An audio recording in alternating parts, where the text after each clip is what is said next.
And tonight, last spring in March, at a press conference in Brussels, Joe Biden explained that the sanctions he was imposing against Russia, while morally necessary, were also going to cause food shortages around the world, including here in the United States. It's going to be real, he said. Now, Biden said this in a very odd way. There was no hint or panic, emotions you'd expect from a leader predicting the deaths of human beings from starvation. None of that. Instead, there was pure nonchalant casualness. Biden could have been describing the weather or a trip to the dry cleaners. It's going to be real. Then Biden continued, recounting a conversation he'd had with European allies. He told us all about it. When he met with the group, Biden said, they spoke about, quote, how we could increase and disseminate more rapidly food shortages. That's what Joe Biden said, verbatim. It's on tape. So here you have the President of the United States pledging to increase food shortages at a press conference. Now, that seemed like a newsworthy event, but not a single news organization in this country seemed to notice it happened, nor did the White House correct it. But others were watching, so within days, that clip wound up on social media, and Facebook flagged it immediately as, quote, false news. Now, strictly speaking, that's untrue. There's nothing false about the video. It was entirely real. No one can test that. But apparently, Facebook users were supposed to understand that Joe Biden is senile, and therefore he's not accountable for his own words. Taking Joe Biden literally qualifies as, quote, misinformation. Now, we'll leave that whole episode for you to assess. We can't know what Joe Biden was thinking, if anything, when he uttered those words in Brussels. We can only tell you what happened afterward.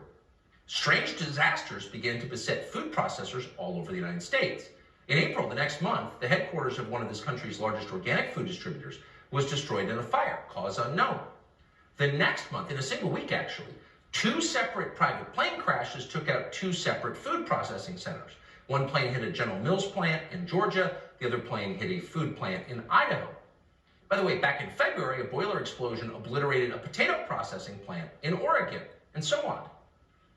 So even people who aren't given to connecting the dots, who don't think of themselves as conspiracy nuts, began to wonder, is there something here? But no one could tell.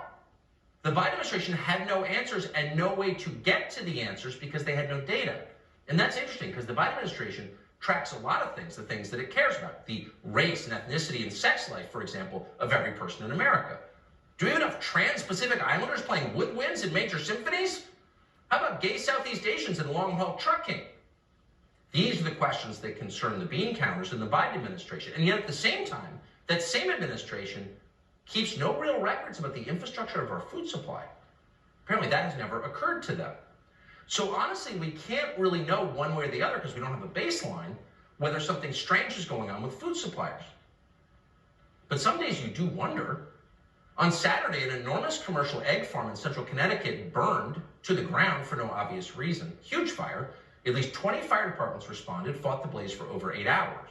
More than 100,000 chickens died. Now that's a sad story, but what's interesting is that most media companies did not consider it a story at all. Weird, considering egg prices have become an actual problem for most Americans. Egg prices are up more than 100% in many places. And yet at that exact moment, when eggs are a concern, 100,000 chickens died in a freak fire, and the New York Times, which is right next door in a neighboring state, does not even cover the fire? What is that? Don't worry. Things like this have nothing to do with egg prices, say the media. It's just avian flu. Watch. Egg consumption has grown over the years as many people are eating them as their main protein source. But the production has slumped because of the ongoing bird or avian flu epidemic. Over the last year, the USDA says nearly 58 million birds have been infected in the U.S., making it the deadliest outbreak in U.S. history. Unfortunately, the infected birds have to be killed, causing the egg supplies to fall and prices to surge. In some cases, stores are running out and limiting the amount people can buy. We bought eggs earlier this week here at Fry's in Levine. We paid $8.99 for a dozen eggs. So if you ask the Agriculture Department, for example, or anyone in the Biden administration, to the extent they're paying attention, which is not much, they'll tell you that egg prices are high because avian flu, and that's a completely natural virus just like COVID. The prices have nothing to do with chicken farms burning down. Again, not that anyone in the government tracks that kind of thing. Why would they? Because nothing like that could ever happen. Settle down, QAnon! And a lot of people, particularly the national news media, people who could not identify a chicken if it didn't come with dipping sauce, are satisfied with that explanation. But we noticed that some farmers who deal with chickens every day are not convinced. Some chicken farmers have noticed something odd. Their chickens aren't laying eggs or as many eggs. And these chickens don't appear sick with avian flu. They're not dying, they're still alive. They're just not producing eggs. Now, healthy hens lay eggs on a regular basis every 24 to 26 hours. But suddenly, chicken owners all over the country, not all of them, but a lot of them, are reporting they're not getting any eggs or as many. So what's causing that? Clearly something's causing that. Some have concluded their chicken feed may be responsible. Watch. Is the commercial feed the reason so many people's chickens have not been laying at all? This is a question that I am asking myself, and I have seen all over TikTok, Facebook, everywhere. I'm talking about chickens, tons of people who are having no eggs for 6-7 months. Like, this is not normal. I have at least 60 hens that should be laying. I have a flock of roughly 100, and I was getting 2 to 3 eggs in the summer, all summer long. I genuinely think it's the feed, especially after seeing so many people have the same problem, switching to a local feed and it fixing itself. Really quick. So why did we just put that clip on TV? Because that chicken owner speaks for all chicken owners? Because she's the world's greatest expert on avian questions? Probably not. But because the people who should be keeping track of what's going on are clearly not keeping track of what's going on because they just don't care. And so instead of going to the usual sources at the Ag Department or calling the White House press office, we decided to listen to people who actually have chickens. And that one, for example, the lady you just saw says she switched her chicken feed and it solved her problem. Her chickens began laying eggs once again immediately. Now, the specific brand of feed referenced in that video is called Producer's Pride. It's made by Purina. Most chicken feed brands are made by Purina. Purina also makes Producer's Pride, that's the cattle feed, recently subject to a recall after regulators linked that product to a series of unexplained cattle deaths. It was removed from shelves because there was a good chance you shouldn't be feeding it to livestock. Could that be happening again?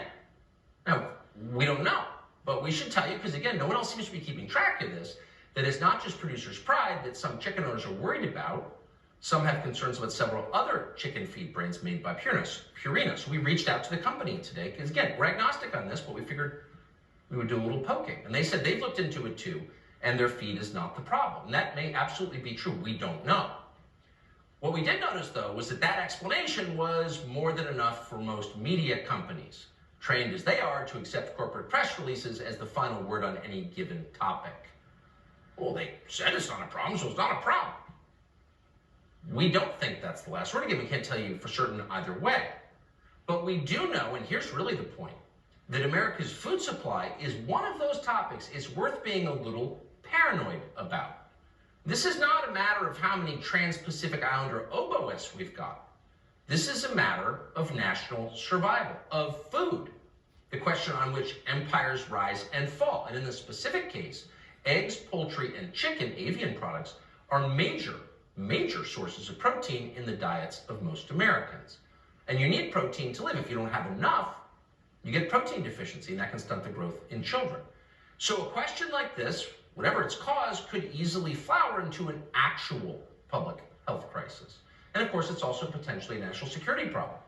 There are so few eggs right now at such high cost that smugglers are trafficking eggs across our border. Watch this. Here at the busy San Ysidro border crossing in California, we're traveling fast about a new good being smuggled into the U.S. U.S. Customs and Border Protection has reported an 108% increase in seized egg products and poultry that people have tried to smuggle through U.S. ports of entry in just the last 2 months. So are we being a little paranoid about the American food supply? Yes, we are, and we're proud of it. And our leaders should be even more paranoid always about our food supply. Food, energy, water. Those are the three things that matter. The rest of it is noise. And of course, as always, they're ignoring what really matters. Connor Blackman is the urban chicken farmer.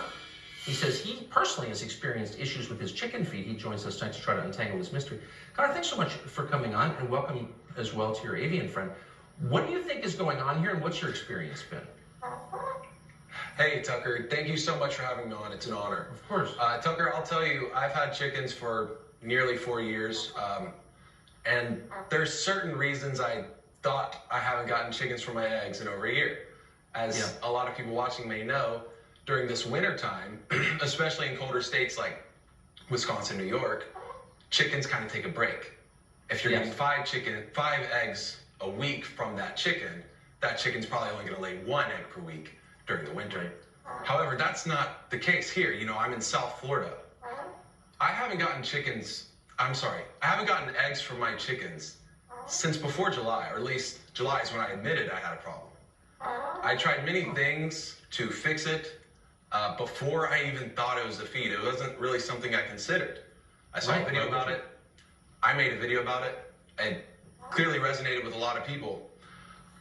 Another thing that some people will say is that, well, your chickens are older.